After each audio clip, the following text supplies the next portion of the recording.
Hello students, अब हमारा next lecture है गामा फंक्शन। तो आज अपन गामा फंक्शन की डेफिनेशन और इसकी प्रॉपर्टीज़ देखेंगे। कभी कभी कुछ इंटीग्रल प्रॉब्लम्स में प्रीवियस जो आपने 12th में मेथड्स पढ़ी है उसकी हेल्प से इंटीग्रेट नहीं हो पाती है, तो उसके लिए अपन गामा फंक्शन को यूज़ करते हैं। तो गामा फंक्शन की सबसे पहले अपन डेफिनेशन देखते हैं। गामा फंक्शन की जो डेफिनेशन है वो है, जो गामा फंक्शन को डिनोट किया जाता है, यहाँ पर नोटेशन है गामा एन। आपने एक फैक्टोरियल का भी नोटेशन पढ़ा हुआ है ना, ये उल्टा ऐसे एर बना हुआ है इसका जो नोटेशन है। तो gamma function denoted by gamma n and defined by the definite integral. जो डेफिनेशन है वो है, या फॉर्मूला भी कह सकते हैं, gamma n equal to limit 0 to infinity e to the power minus t to the power n minus 1 into d t. अगर इस टाइप का कोई इंटीग्रेशन आता है तब हम उसमें गामा फंक्शन की डेफिनेशन को यूज़ करते हैं। यहाँ पर जो n है वो इंटीग्रल है या फिर पॉजिटिव नंबर होगा, है ना, इट मे बी इंटीग्रल और फ्रैक्शनल। अब इसके बाद हम गामा फंक्शन की प्रॉपर्टीज़ देखते हैं। तो गामा फंक्शन की जो पहली प्रॉपर्टी वो ये है कि गामा 1 की वैल्यू 1 होती है, गामा 1 इक्वल टू 1। दूसरा है कि गामा n प्लस 1 होता है n गामा n। यहाँ पर ये है कि जो n की वैल्यू है वो ग्रेटर देन 0 होगी। थर्ड है gamma n plus 1 equal two factorial n। And fourth है गामा 1/2 की वैल्यू होती है रूट पाई। तो हम एक एक करके इनके प्रूफ देखते हैं। सबसे पहला प्रूफ अपन देखेंगे गामा 1 इक्वल टू 1। तो इसमें हम यूज़ कर रहे हैं गामा फंक्शन की डेफिनेशन को। जो डेफिनेशन है वो है हमारी कि gamma n equal to 0 to infinity e to the power minus t to the power n minus 1 into d T.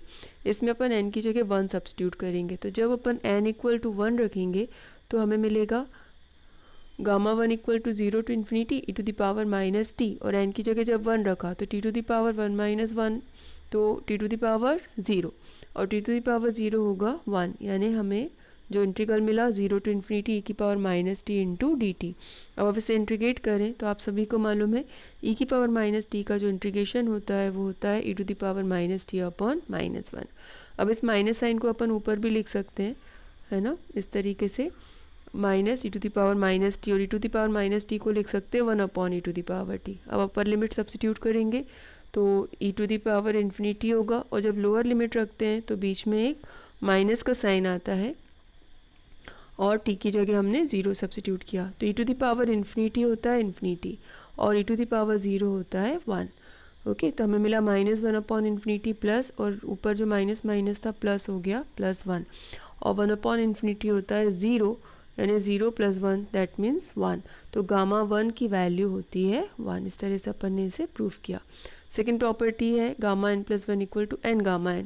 इसे प्रूव करने के लिए भी हमने गामा की डेफिनेशन को यूज़ किया। हमारे पास गामा n इक्वल ये है, अगर इसमें मैं n को n प्लस 1 से रिप्लेस कर दूँ तो मुझे मिलेगा 0 to infinity e to the power minus t to the power n। n को रिप्लेस किया अपन ने n प्लस 1 से।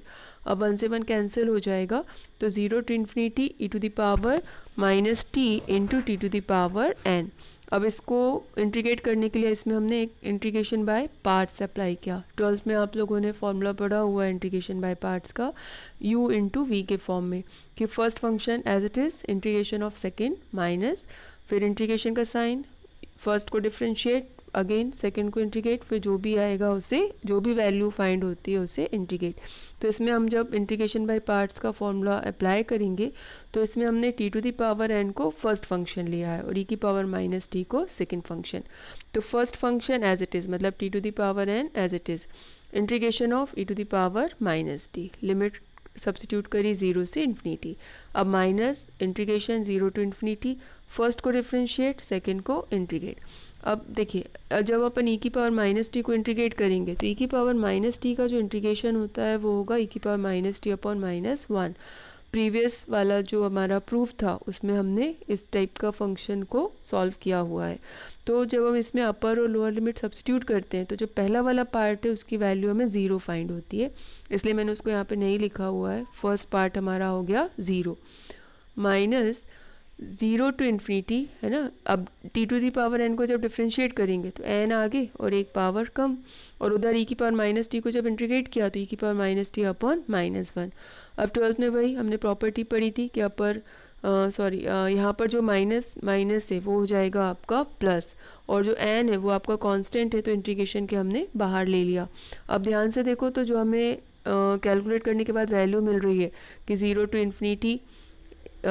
Infinity to the power minus T into T to the power N -1, जिसे हम लिख सकते हैं गामा एन, यानी हमें क्या मिला एन गामा एन, और लेफ्ट हैंड साइड था हमारा गामा एन प्लस 1। तो इस तरह से हमारी बात प्रूफ हो गई कि गामा एन प्लस 1 होता है एन गामा एन। अब अपन थर्ड प्रॉपर्टी पर आते हैं। थर्ड प्रॉपर्टी हमें प्रूफ करके बताना है कि गामा एन प्लस 1 होता है फैक्टोरियल एन। अब इसका प्रूफ करने के लिए हमने जो प्रीवियस वाला हमारा प्रॉपर्टी थी इसको हमने एज ए फॉर्मूला यूज़ किया है कि gamma N plus 1 equal to N gamma N. Okay, अब एन गामा एन में जैसे गामा एन प्लस 1 है इसे हम लिख सकते हैं एन गामा एन। तो अब एन गामा एन में गामा एन को हम लिख सकते हैं N -1 into gamma N -1। Okay, अब इसी तरह गामा एन -1 को लिख सकते हैं एन -2 गामा एन -2, फिर गामा एन -2 को लिख सकते हैं n-3 गामा एन -3। तो अपन क्या देखते हैं एन n-1 n-2 n-3 और गामा n-3। अगर इस प्रोसेस को चलते जाएं अपन आगे तो हमें आखिरी में जो मिलेगा वो क्या मिलेगा फिर, है ना, गामा 1। ओके, ठीक है। तो अब n से लेकर और गामा 1 की वैल्यू होती है 1, तो जो हमें n-1 कहाँ तक मिला 3 × 2 × 1 तक। और आपने 12th में पढ़ा हुआ है कि 1 से लेकर n तक की टर्म्स का मल्टीप्लिकेशन होता है फैक्टोरियल n। इस तरह से हमारी बात प्रूफ हो गई कि gamma n plus 1 equal two factorial n। अब नेक्स्ट प्रॉपर्टी अपन प्रूफ कर रहे हैं गामा 1/2 इक्वल टू √π। स्टूडेंट्स ये प्रॉपर्टी प्रूफ करने के लिए इसमें हम एक रिलेशन यूज़ कर रहे हैं बीटा और गामा के बीच का, ठीक है। अब मैं अपने अगले वीडियो लेक्चर में मैं आपको बताऊंगी कि बीटा और गामा के बीच का रिलेशन अपन किस तरह से प्रूफ कर सकते हैं। यहाँ पर इसे प्रूफ करने के लिए गामा 1/2 इक्वल टू √π को प्रूफ करने के लिए मैंने जो बीटा और गामा में रिलेशन है उसे एज ए फॉर्मूला यूज़ किया है। तो अभी अपन डायरेक्ट उसे एज ए फॉर्मूला यूज़ कर रहे हैं कि relation between the beta and gamma function. ये जो फॉर्मूला है हमारे पास beta M N equal to होता है gamma n upon gamma m plus n. Okay, अब चलिए इसमें मैं एम इक्वल टू एन यहाँ सब्सटीट्यूट कर दूँ 1/2। ओके, तो हमें क्या मिलेगा beta 1/2 equal gamma 1/2 upon gamma 1/2 plus 1/2। अब जो डिनोमिनेटर गामा 1/2 प्लस 1/2 है ये होगा गामा 1, और गामा 1 को अपन क्या लिख सकते हैं गामा 1 की वैल्यू 1। ओके, तो जो डिनोमिनेटर है ये आपका हो जाएगा 1, यानी हमें अब केवल डिनोमिनेटर क्या हो गया 1, तो केवल क्या मिलेगा beta 1/2 equal to gamma 1/2 gamma 1/2। अब आगे इसमें हमने इक्वेशन 1 नाम दे दिया। अब नेक्स्ट हम यूज़ कर रहे हैं बीटा फंक्शन की definition, beta M N equal to integral 0 to 1 x to the power m-1 1 minus x to the power n-1 इसे यूज़ कर रहे हैं। इसमें मैंने m और n की जगह पर 1/2 सब्स्टिट्यूट कर दिया। सिंपल सी कैलकुलेशन है, कैलकुलेट किया तो इस टाइप का एक फॉर्मेशन मिलेगा। x की पावर -1/2 को हम लिख सकते हैं 1/√x, और 1 माइनस एक्स की पावर -1/2 को भी लिख सकते हैं 1/√1 - x। अब इसे इंटीग्रेट करने के लिए यहाँ पर सब्स्टिट्यूशन लगाया x equal to sine square theta, तो dx हो जाएगा 2 sin theta cos theta into, यहाँ पे डी थीटा भी होना था, dx होगा 2 sin theta cos theta into D theta. अब लिमिट भी चेंज होगी, जब lower limit x equal to 0 है तो x की जगह जब 0 रखेंगे तो थीटा की वैल्यू मिलेगी 0, और जब अपर लिमिट x की जगह 1 रखेंगे तो हमें थीटा की वैल्यू मिलेगी π/2। इनको हम इक्वेशन 2 में ये सारे सब्स्टिट्यूशन और लिमिट को जब सब्स्टिट्यूट करते हैं तो हमें 0 to π/2 ये वैल्यू फाइंड हुई।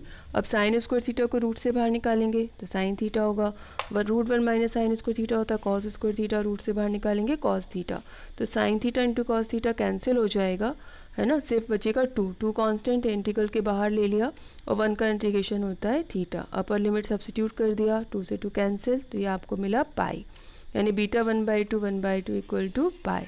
वापस इक्वेशन 1 पर आते हैं। Gamma 1/2 gamma 1/2 equal to pi, gamma 1/2 का होल स्क्वायर लिख सकते हैं। दोनों तरफ रूट लेंगे तो गामा 1/2 की वैल्यू रूट पाई। इस तरह से हमारे ये वाली प्रॉपर्टी प्रूफ हो गई। तो स्टूडेंट, आज के लेक्चर में हमने गामा फंक्शन की डेफिनेशन और उसकी 4 प्रॉपर्टीज़ और उनके प्रूफ देखे। ये चारों फॉर्मूले आपको प्रूफ के साथ साथ इन्हें याद भी करना है इन प्रॉपर्टीज़ को, क्योंकि हम इन्हें जब इंटीग्रल पर बेस क्वेश्चन सॉल्व करेंगे, बीटा और गामा पर बेस क्वेश्चन जब सॉल्व करेंगे तो वहाँ पर ये सभी चीज़ें एज ए फॉर्मूला यूज़ होंगी। अगले वीडियो लेक्चर में अपन बीटा और गामा के बीच में रिलेशन देखेंगे। Okay, thank you.